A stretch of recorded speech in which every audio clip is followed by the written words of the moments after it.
আপনারা দেখছেন DP news, খবরই জীবন। এসআইআর আতঙ্কে শেওড়াফুলের নিষিদ্ধ পল্লীতে এক মহিলার আত্মহত্যার অভিযোগ। গতকালের এই ঘটনার পর আজ সেই এলাকায় যান তৃণমূলের রাজ্য ছাত্র পরিষদের চেয়ারপারসন জয়া দত্ত, চাপদানির বিধায়ক অরিন্দম গুইন, বৈদ্যবাটি পৌরসভার পৌরপ্রধান পিন্টু মাহাতো সহ তৃণমূলের অন্যান্য নেতৃত্ব। অভিযোগ, গতকাল হুগলির শেওড়াফুলের নিষিদ্ধ পল্লী এলাকায় এসআইআরের আতঙ্কে বিথি দাস নামে এক মহিলা আত্মহত্যা করে। এলাকার মানুষের পাশে থাকতে তৃণমূল নেতৃত্বের এলাকায় পৌঁছে স্থানীয় বাসিন্দাদের সাথে কথা বলেন। নেত্রী জয়া দত্ত বলেন, বিজেপির রাজনীতির কারণে একের পর এক এই ঘটনা ঘটছে।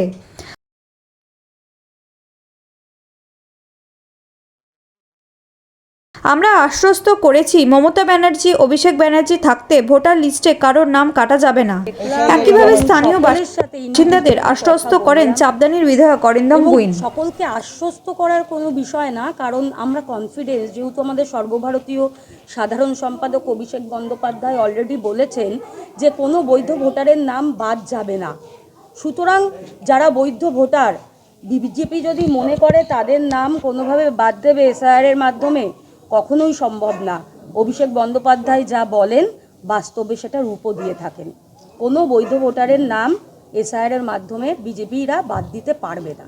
অনেকে এখানে বলছে যে তাদের কাগজপত্র নেই, আপনি শুনলেন যেটা, কি সেখানে কি কাগজপত্র নেই বলতে যেটা বলছে মা বাবার কাগজপত্র নেই, তো সেক্ষেত্রে আমরা তো প্রশ্ন করেইছি যে আগে নরেন্দ্র মোদী নিজের মা বাবার পরিচয়পত্র দেখাক, কাগজপত্র দেখাক, তিনি আগে দেখাক, তারপর আমরা এটা নিয়ে চিন্তা করব। কিন্তু আগে যুগে কাগজপত্রর এতটা কি গুরুত্ব ছিল আমাদের কাছে?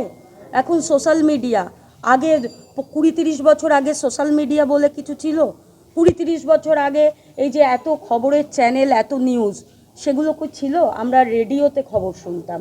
সুতরাং আপডেট হচ্ছে সময় আস্তে আস্তে।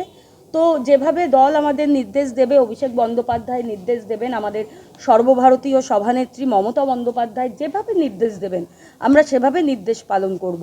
আমরা কোনো অন্যায়ের সাথে আপোষ করিনি, আগামী দিনেও করব না। দিল্লির জমিদাররা যদি মনে করে যে বাংলায় এসআইআর করে বৈধ ভোটারদের নাম বাদ দেবে, সেটা তাদের ভ্রান্ত ধারণা। কারণ বাংলার মাটিতে বাংলার বাঘিনীর নাম মমতা বন্দ্যোপাধ্যায়।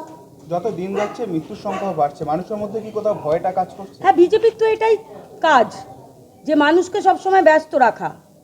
আজকে নোটবন্দির নাম করে, আজকে 2000 টাকার নোট বাতিলের নাম করে ব্যাংকে লাইন দিয়ে কত মানুষের প্রাণ গেল। এখন এসআইআর করে মানুষের প্রাণ নিচ্ছে। তাদের তো কাজই মানুষের প্রাণ নিয়ে ছিনিমিনি খেলা। তারা তো মানুষের ভালো চায় না। নরেন্দ্র মোদী, অমিত শাহ ভাই ভাই, নিজেদের স্বার্থের বাইরে কিছু বোঝে না। কিন্তু বাংলার মাটিতে আমাদের মমতা বন্দ্যোপাধ্যায় এবং আমাদের সেনাপতি অভিষেক বন্দ্যোপাধ্যায় বাংলার মানুষের কথা চিন্তা করে বলেই আজকে আমাদের যে দিদিটি মারা গেছেন, তাই সারা এলাকা পরিদর্শন করলাম, দিদিটির বাড়িতেও গেলাম এবং সকলকে আশ্বস্ত করলাম যে ভয় পাবেন না, দল আপনাদের পাশে আছে। এই সংগঠনের এই প্রথম না, এর আগেও হয়েছে, ডানগুলিতে কিছুদিন আগেই হয়েছে হাসিনা বিবি। আজকে এখানে আমাদের 2 দিন আগে এখানে বিথি দাস, যার বয়স ছিল মাত্র 49 বছর।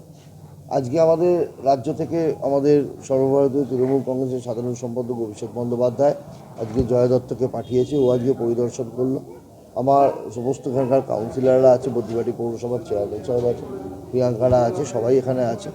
আমরা একটা জিনিস দেখলাম, যে এলাকা পরিদর্শন করলাম, আমরা মানুষের কাছে গেলাম, যেসব এই রেড লাইট এরিয়া, এটা হুগলি জেলার সবচেয়ে বড় রেড লাইট এরিয়া। এখানে গেলাম, গিয়ে দেখলাম যে সত্যি কথা, যে মানুষ কতটা আতঙ্কিত। আমাদের পেয়ে মনে হয় যেন সেই নদীতে ভেসে গেলে যদি একটা ডাল পায় তাই যেমন আঁকড়ে ধরে, ঠিক সেইভাবে আমাদেরও কাছে তাদের প্রশ্নের বান ছুটতে শুরু করলো। কি হবে আমাদের? আমার বাবা মার পরিচয় নেই, আমার ভোটার ছিল 2000-এ, আমার নাম নেই, 24-এ আমি ভোট দিয়েছি, 25-এ আমার নাম নেই। মানে একটা অদ্ভুত পরিবেশ, একটা অদ্ভুত আবহাওয়া তৈরি হয়েছে একটা, যেখানে আমরা দেখতে পাচ্ছি যে সাধারণ মানুষ তো চিন্তিতই, তার সাথে এই ধরনের জায়গাগুলো যেখানে সত্যি কথা তাদের মাথার ওপর কেউ নেই, তারা সত্যি খুব চিন্তিত, তারা আতঙ্কিত। চিন্তিত বলবো না, চিন্তা তো সবাই করে, কিন্তু আতঙ্কিত তারা।